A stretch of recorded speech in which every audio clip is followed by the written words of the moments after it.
this is Jorn, and you're visiting BackstageAxxess, where the real show begins.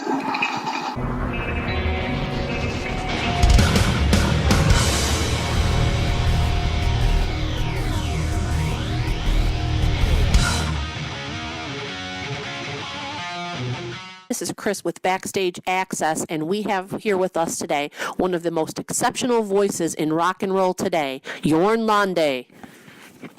Thank you for joining us today. We do appreciate it. Yeah, no problem. Yeah. Now, you have a brand new album about to be released, so let's talk a little bit about life on Death Road. Now, you have a new lineup this time. How did you end up working with all the guys from Primal Fear? Well, you know, it's I know the guy. I've known the guys for a few years, and or actually a long time.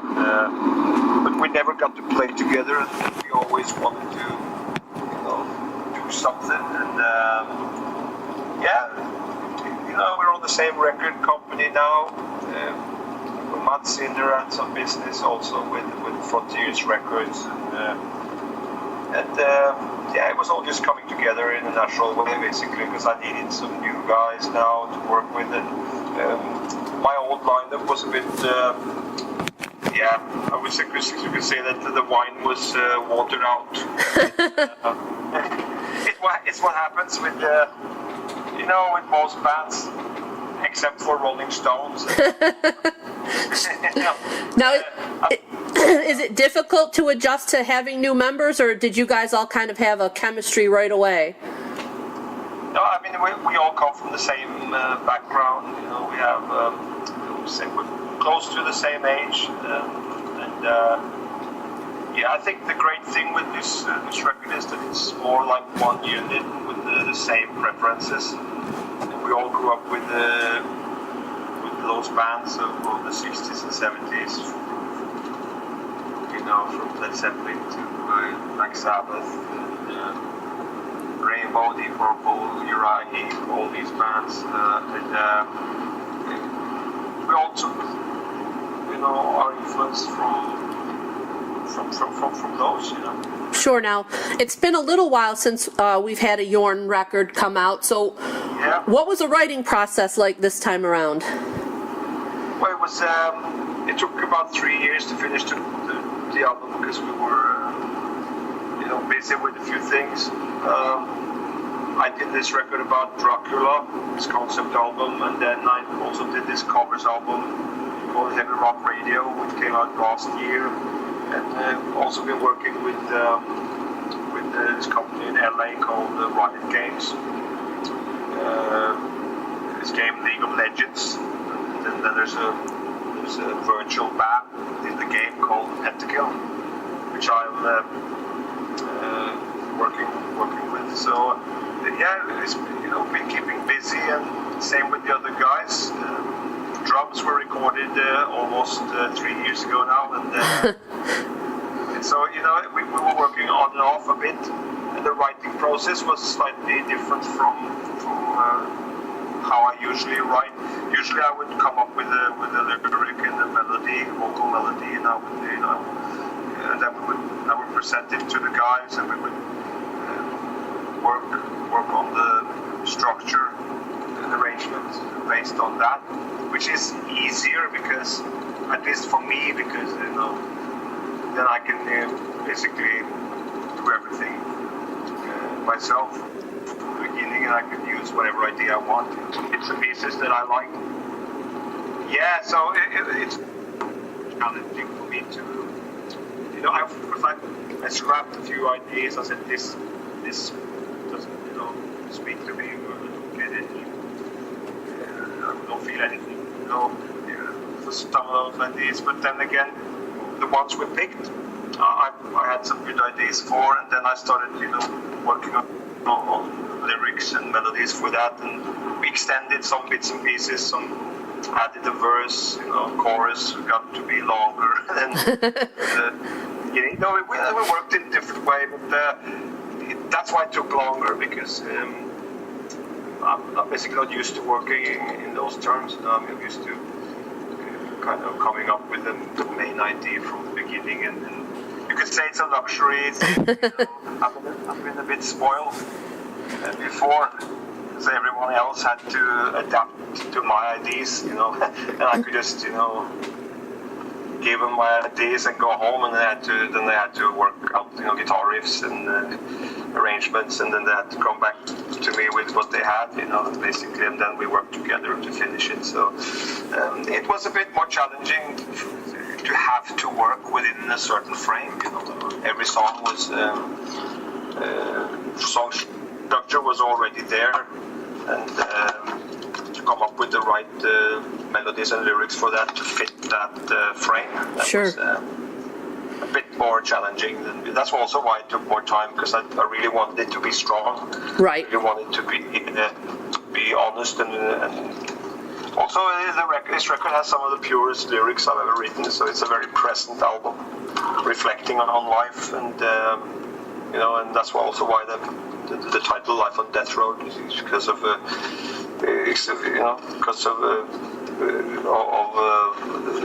what's going on in the world today. Living for half man's age now.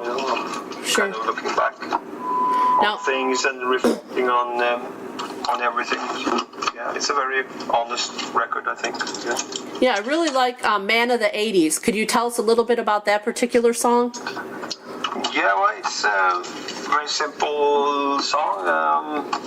Message is, just reflecting my generation, basically, where I come from, and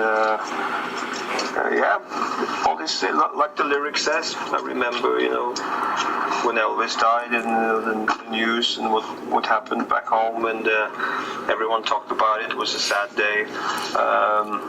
Then everything that happened into the 80s, Nobel Peace Prize to Ronald Reagan, and doomsday. Everybody, predicted it to be the end of the world. The Maya calendar, 99, around that time, the millennium. Environmental concerns. Sure. Going on the agenda. Politicians starting to, go official with that, which was kept more under the rug in the 60s and Sure. 70s, and now suddenly in the 80s people took it more serious, and it's kind of just reflecting on where I come from and my generation come from, and you could say it's outtakes, crucial, important outtakes in that song to put words on that time and what we remember. So, but still, it also has to do with the dream. Carrying the same dream as I had when I was a kid. Sure. We didn't have any information. I grew up in a small village, and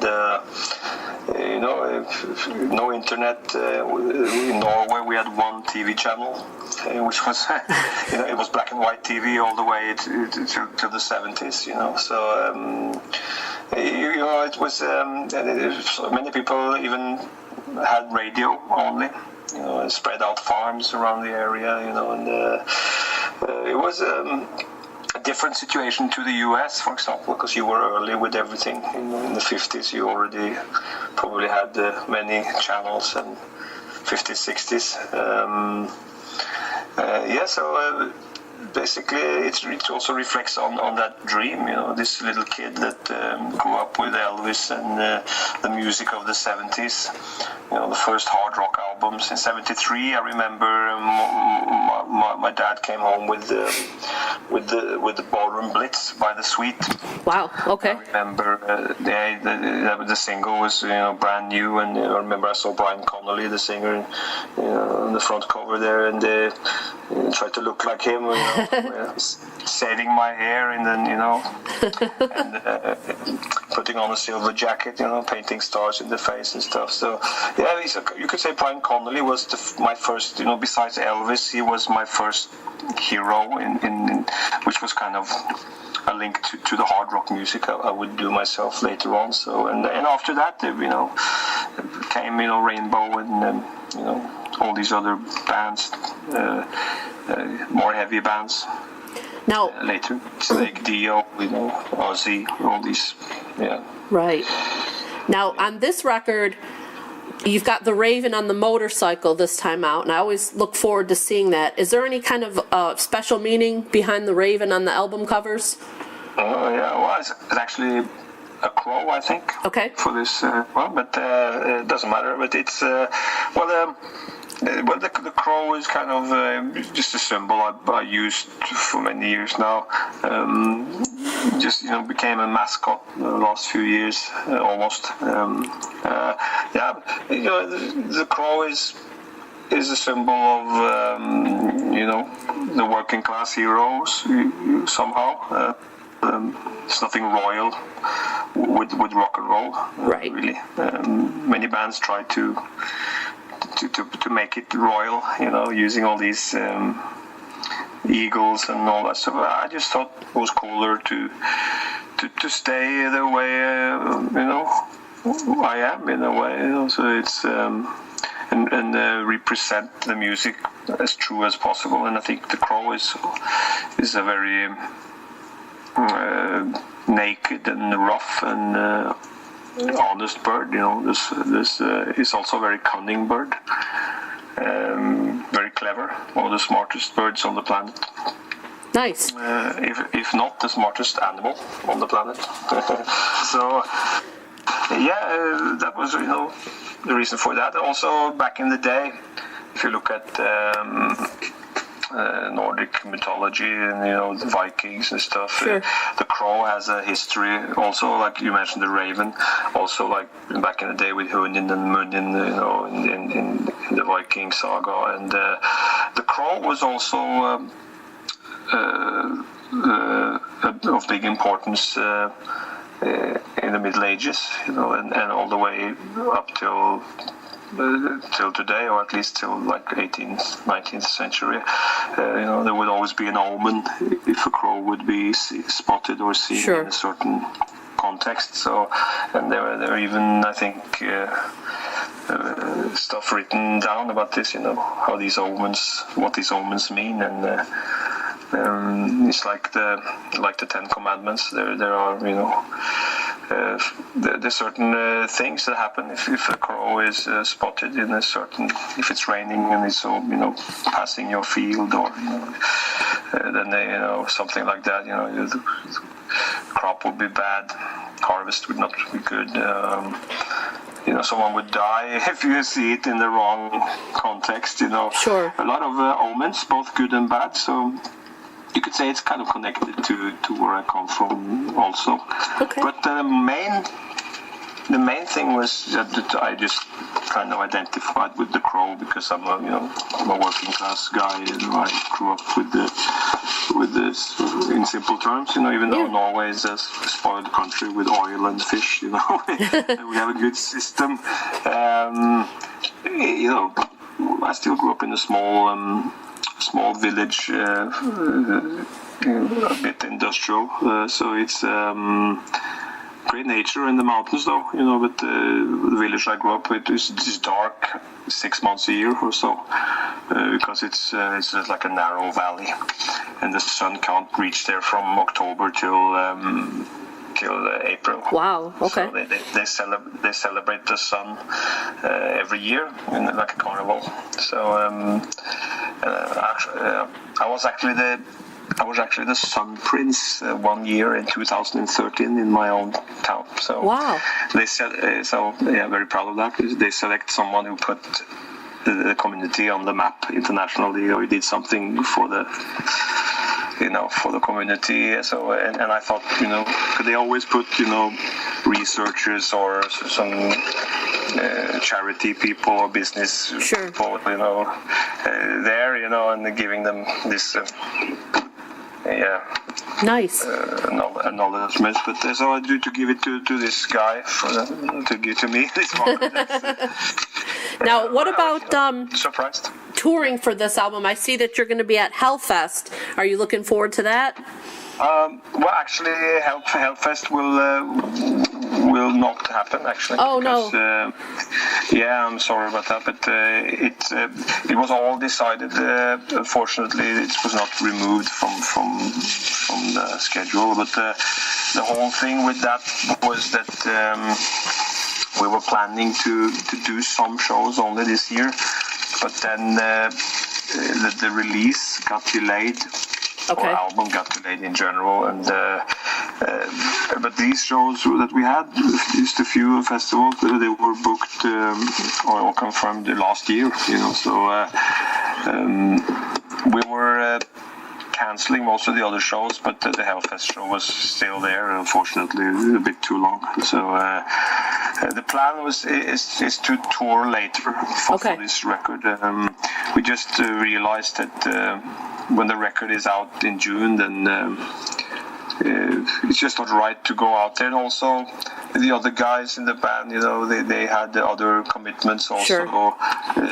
With the guys from Primal Fear had some stuff there that they were doing, and we were all kind of committed to things. And if we would have known this a bit sooner, that the record would be postponed, so then it might have been different. But I'm sorry for the fans there, really, to be honest, because sometimes it happens. Right, sure.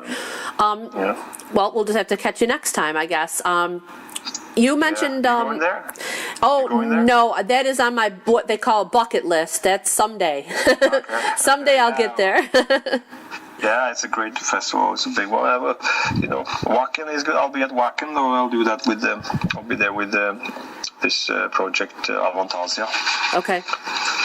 Which is in August, beginning of August, but unfortunately not with the Jorn band, which would have been great. So, but we're definitely gonna do something later, and not sure yet if the tour will be in October, November this year, or if it will happen in February, March next year. But we are definitely planning on doing something with this lineup, because it's a really great lineup, and everyone has the same good feeling about touring this record. So. Okay, that's great. Now, you had mentioned the Dracula album that you were involved with, and I know that you're always busy with some kind of project, even when you're not working on a Jorn album. So do you have anything else in the works right now that you're involved with? Yeah, well, I've been working with this company in LA called Riot Games, which is responsible for the game League of Legends. Okay. And it's an online game, and we have a virtual band within the game called Pentakill, which is which I'm a part of, and that's interesting. It's like some new metal. It's like being a part of pioneering some new metal, and which is just very exciting actually, because I get to work with some younger people in the business, and also reaching out to a different audience. This game is really huge now, with more than 60 million people visiting every month. Wow, okay. And yeah, so it's really, for me, getting up there now, still hopefully many years to go, but it's like I've lived for a while, and I'm kind of, hopefully not more than halfway there. So I heard Kirk Douglas turn 100, so that's yeah. So would love to follow his example. And, absolutely, absolutely. But so it's just great to work with some of these younger people that that got in touch, and we got some new stuff going, and it's cool because I get to do some of that classic thing that I do, and then combined with that modern style metal. It's really interesting, and we have something really new there. I think there's an album coming out later this year, and did a video for a song as well. Not the normal music video. This is more animated stuff. Okay. Since I'm also supposed to be a character in the game. There's this guy called Cartus, which is he's a warrior within the game, and and he's the singer in the band, or one of the guys in the band Pentakill. So I'm the voice for that. So it's very interesting because it's not It's not the same as before, when people use computers only to make music for these games. It's a new era where these online or these gaming companies want to work with real artists, musicians. So that's a cool development. So to be part of. So I'm doing that, and I'm playing some shows with Avantasia this summer, and then I'm also considering to record some covers again, which I did last year with my band. This record called Heavy Rock Radio, which was out early last year, I think. So that's the plan. Okay. So you'll be staying busy for sure. Yeah, I'm always busy, but actually I have some time off this summer in July. Not much is happening really. Staying at my second home in the south of Sweden. Nice. Getting some work done. Getting some work done at the house there, and doing some bicycling. Need to keep in shape. Sure. Well, thank you so much for taking the time to talk with us today. We're excited about the new record, and hopefully you'll get the tour plans in line for next winter, and we can chat again about that. Yeah, I would love to talk to you again, Chris. Anytime. No problem.